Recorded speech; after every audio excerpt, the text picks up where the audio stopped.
The next principle I call giving up your personal history. And I learned it from a man named Carlos Castaneda, who once said that one day, he said, I finally realized that I no longer needed a personal history. And just like drinking, he said, I gave it up. And that, and only that, has made all the difference in the world. You know the nice thing about giving up your personal history? Is that if you don't have a story, you don't have to live up to it. All of us have these bags of manure that we carry around with us, called our past, and the people who have done things to us, and the events and the circumstances, all of this stuff that we use and we bond to. And we bond ourselves to these wounds of our past, and we identify ourselves on the basis of these wounds. And every once in a while we set it down and we reach in there and we smear it all over ourselves. And then we wonder, why does my life smell so bad? I don't understand this. When in fact, the now, this moment, merging yourself into the now, means that you may have been in a relationship. I had a woman from Holland who came over to see me, whose husband had left her after 25 years. She had 4 children, and she just had been on the verge of suicide. And she was losing weight, and she was depressed, and she was taking all kinds of drugs for it, and she was getting sicker and sicker because she just couldn't get over it. And she came to a book signing that I was doing at a bookstore down in Florida. And she said, you've got to say something to me. You've got to say something to me that will help me to get over this. And I told her this line. I said, give up your personal history. Merge yourself here, now, into this moment. And those 25 years are something, if you want to understand how to do it, think of your past as, oh, this hat. And this is your past. Now, you can't just set this thing down over here and walk away from it and give up your personal history, because you'll always have it there to look back at. What you do is you pick up your past and you embrace it. You understand it, you accept it as, I had to go through these things that I had to go through in order for me to get to this place today, and the evidence for that is that I did.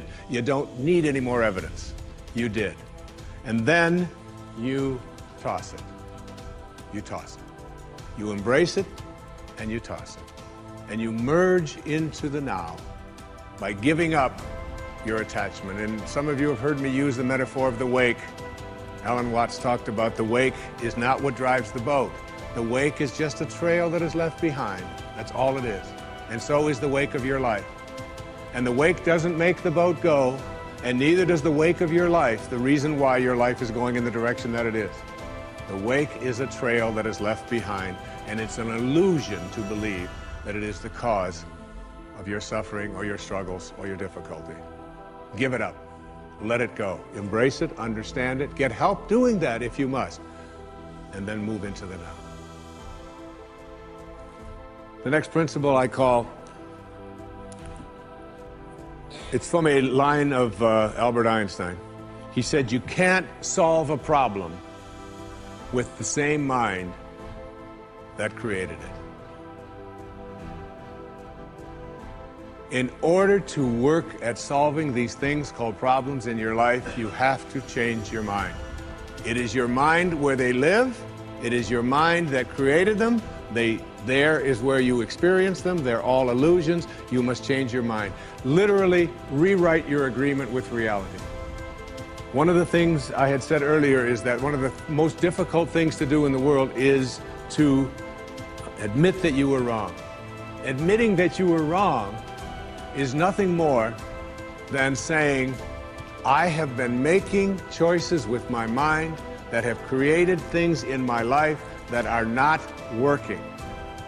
And I no longer intend to continue making those choices. I was wrong. You don't have to make a declaration of it. You don't have to go out and feel guilty about it. You just simply say, it didn't work. The relationship that I was in before, I behaved in these ways. I didn't realize that it wasn't working for me. Now I do, and this is where I choose to be now. The secret of a successful relationship is, to me, understanding that you put your attention and your energy in a person on what you love rather than what you don't love. Robert Frost said it so beautifully. We love the things we love for what they are. For what they are. Not for what they ought to be, not for what they used to be, but for what they are. So when you look into the eyes of a person you're in a relationship with, whether it's your children, you catch them doing things right as much as you possibly can. That's oftentimes takes a lot of hunting, but you'll find it. And when you think that my relationship isn't working, remember, it's in my mind. What am I thinking about that person? And if I could just change my mind and put my thoughts on what I love about this person and keep them there, that makes the relationship flourish.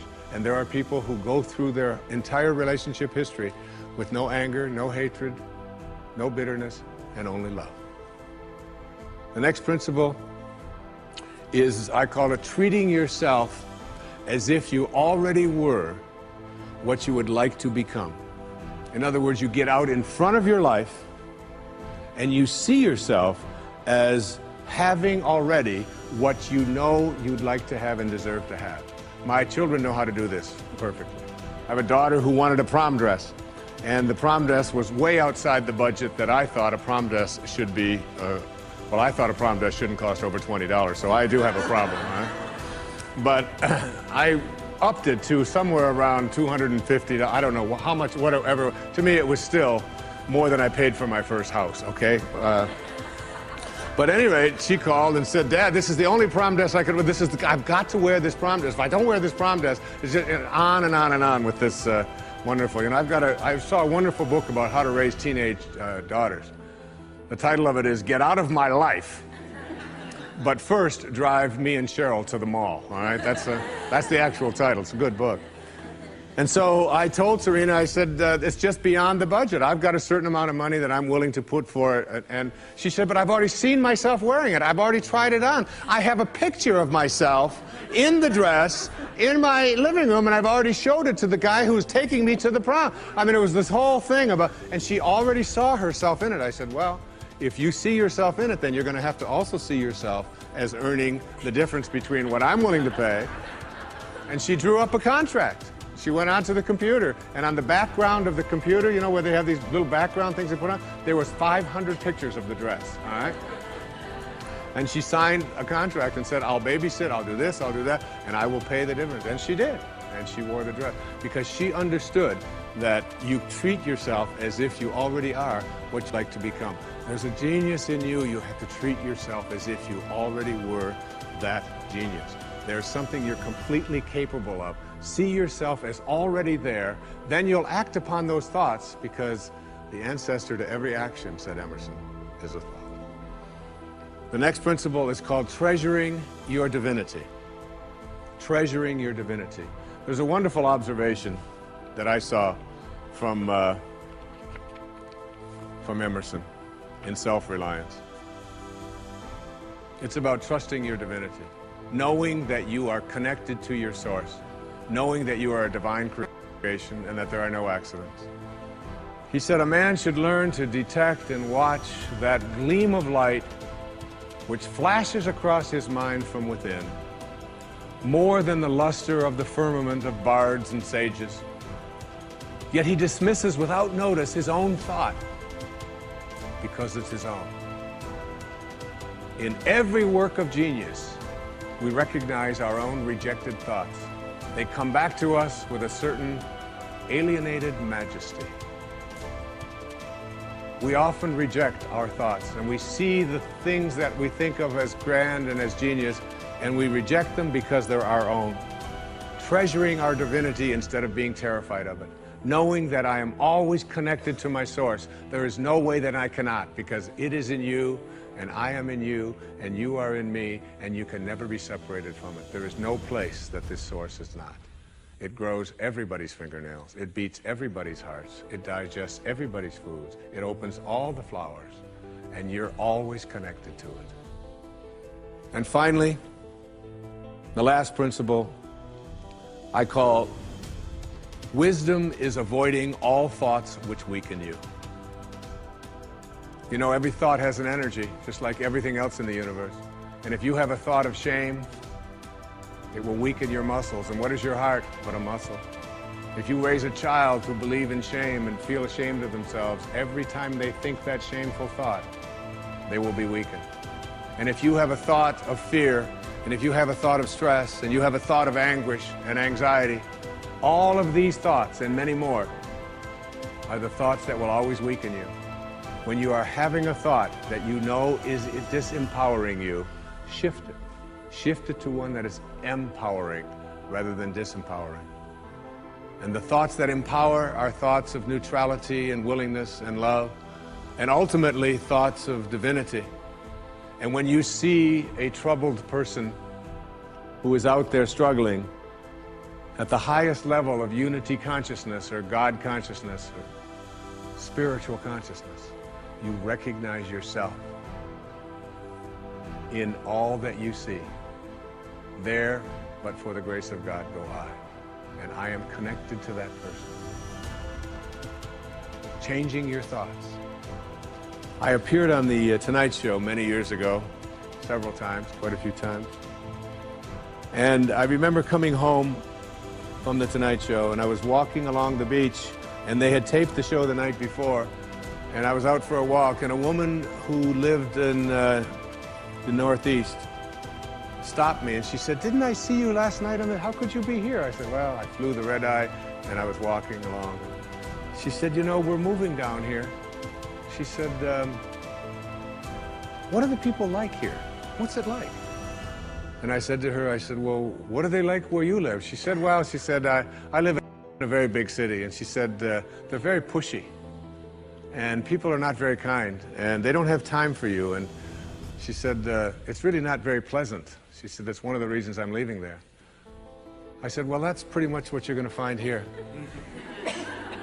That's basically what the people are like here. On the way back on the same day, someone else who had seen me the night before on the Tonight Show, who had lived in the Midwest, stopped me and asked me almost the same question. She said, "You live here?" I said, "Yes." She said, "Well, my husband and I are moving here and we're looking for a school." She said, "What are the people like here? What's it like here?" I said, "What are they like in Chicago where you live?"